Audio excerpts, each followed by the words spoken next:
நம்மளோட குட்டி ஹிந்தி ரன்னர் சேனல்ல நம்ம இன்னைக்கு என்ன பார்க்க போறோம் அப்படின்னா विशारद Gujarat second paper 5th exercise एकांकी कला की दृष्टि से किसी एक की आलोचना कीजिए அப்படின்னு சொல்லி கேக்குறாங்க.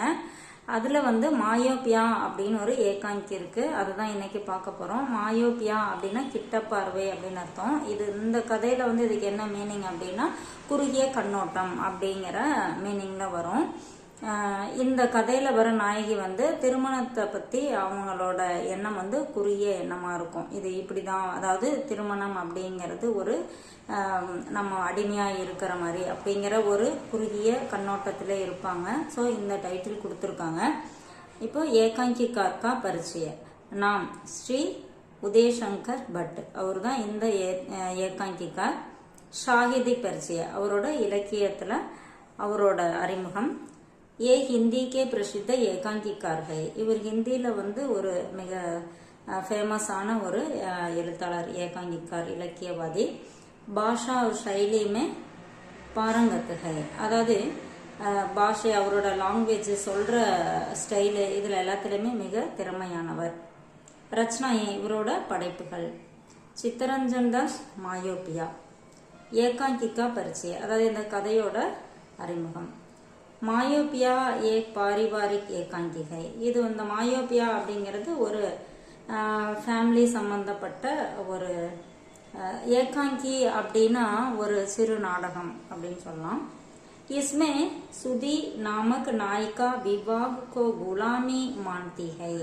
இதுல வந்து சுதி அப்படிங்கிற அந்த நாயிகா வந்து, நாயிக்கானா கதாநாயகி, அவங்க வந்து திருமண வாழ்க்கையை வந்து ஒரு அடிமை அப்படின்னா ஒரு அடிமையா இருக்கிறது திருமண வாழ்க்கை அப்படிங்கிறது அவங்களோட எண்ணம்.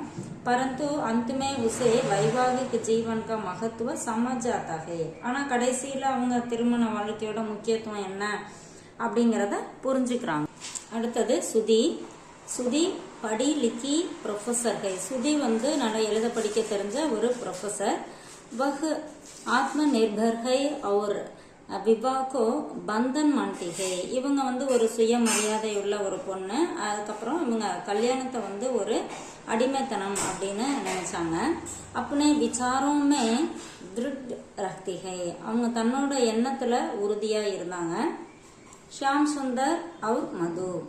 सुधी का भाई श्याम सुंदर और उसकी पत्नी मधु का विवाह सुखमय है. அதாவது சுதி அவங்களோட சகோதரன் ஷியாம் சுந்தர், அவங்களும் அவங்களோட ஒய்ஃப் மது, அவங்களோட அந்த மேரேஜ் லைஃப் வந்து ஹாப்பியா இருந்தது.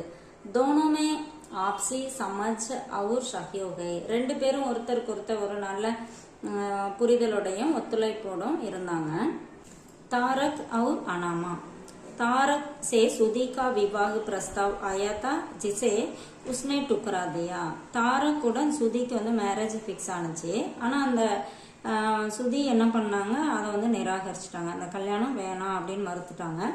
बाद में तारक की शादी अनामा से हो जाती है और दोनों का जीवन भी सफल रहता है. அதுக்கப்புறம் என்னாச்சு, தாரக்கு வந்து இவங்க அவங்கள மேரேஜ் பண்ணிக்கல அப்படின்னு சொன்னதுக்கு அப்புறம் அவங்களோட மேரேஜ் வந்து அனாமா அப்படிங்கிற ஒரு பொண்ணு கூட நடந்தது. அவங்களோட வாழ்க்கை நல்லா இருந்தது. அடுத்தது கேசவ் और चंद्रिका. केशव सुधी से प्रेम करता है लेकिन सुधी उसका प्रस्ताव टुकरा देती है.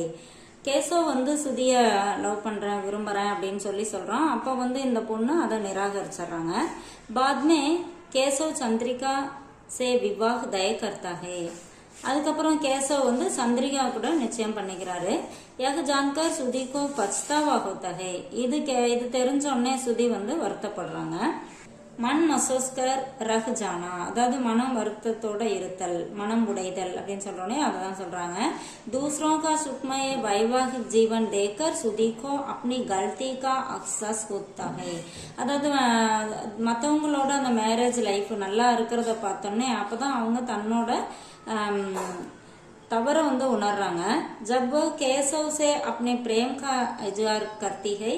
எப்போ வந்து அவங்க கேசவ் கிட்ட தன்னோட விருப்பத்தை தெரிவிக்கிறாங்களோ தபு உசே பத்தா சல்தா ஹை கி உஸ்கி சாதி தய ஹோ சுக்கி ஹை. அப்ப வந்து கேசவுக்கு வந்து மேரேஜ் வந்து நிச்சயம் ஆயிருது.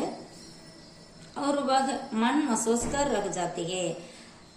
ஸோ அவங்க என்ன பண்றாங்க, மனம் உடைந்து இருக்க வேண்டியதா இருக்குது, அதாவது மனம் வருத்தப்படுறாங்க.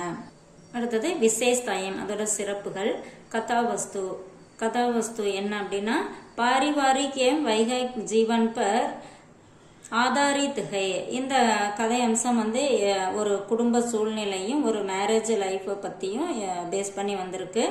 கதாவஸ்து ரோச்சக் ஹே, இதோட கதை அம்சம் வந்து ஒரு இன்ட்ரெஸ்டான கதையா இருக்கு. கதோபகதன் அப்படின்னா டைலாக். பிராகிருத்திக் பாத்திரம் அவர் சமயக்க அனுசார் உபயுக்த் ஹே, அதாவது இந்த டைலாக் வந்து ஒரு நேச்சரா இருக்கு, அது இல்லாம அந்த கேரக்டருக்கு தகுந்த மாதிரி இதுல இந்த டைலாக் வந்து கொடுத்துருக்காங்க. உத்தேசியனா நோக்கம்.